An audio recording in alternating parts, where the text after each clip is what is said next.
IPL 2024 season కోసం sun Risers Hyderabad సిద్ధమవుతోంది. ఇప్పటికే హైదరాబాద్ వేదికగా తమ ప్రాక్టీస్ క్యాంప్ను షురూ చేసింది.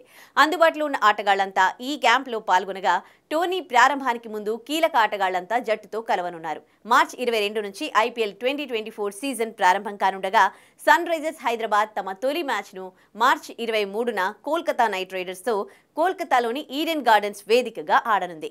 టైటిలే లక్ష్యంగా బరిలోకి దిగుతోన్న ఆరెంజ్ ఆర్మీ ఇప్పటికే జట్టును ప్రక్షాళన చేసింది. కోచ్తో పాటు కెప్టెన్ను మార్చింది. ఐపీఎల్ 2024 సీజన్లో జట్టు బలహీనతలను అధిగమించే ప్రయత్నం చేసిన సన్ రైజర్స్ ప్యాట్ కమిన్స్తో పాటు ట్రావిస్ హెడ్లను కొనుగోలు చేసింది. కానీ ఎప్పటిలానే విదేశీ ఆటగాళ్లపై కోట్లు కుమ్మరించింది. టోర్నీ రూల్స్ ప్రకారం తుది జట్టులో 4 విదేశీ ఆటగాళ్ల కంటే ఎక్కువ ఆడే అవకాశం లేదు. దాంతో సన్ రైజర్స్ ఎవరికి అవకాశం ఇస్తుందోననేది ఆసక్తికరంగా మారింది. అయితే ఓవర్సీ కోటాలో ఈ ఇద్దరూ బరిలోకి దిగడం ఖాయం.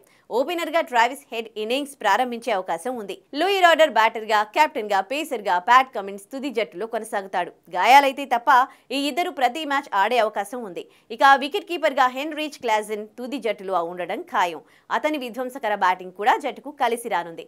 పార్ట్ టైం బౌలర్గా, మిడిల్ ఆర్డర్ బ్యాటర్గా మాజీ కెప్టెన్ ఎయిడెన్ మార్క్రమ్ తుది జట్టులో కొనసాగనున్నాడు. దాంతో Glenn Phillips, Marco Jansen, Wanindu Hasaranga, Fazalhaq ఫరూఖీలకు నిరాశే ఎదురవ్వనుంది. మార్క్రమ్, ట్రావిస్ హెడ్, క్లాజెన్లో ఏ ఒక్కరూ తుది జట్టులో ఆడే పరిస్థితి లేకుంటే గ్లెన్ ఫిలిప్స్ బరిలోకి దిగుతాడు.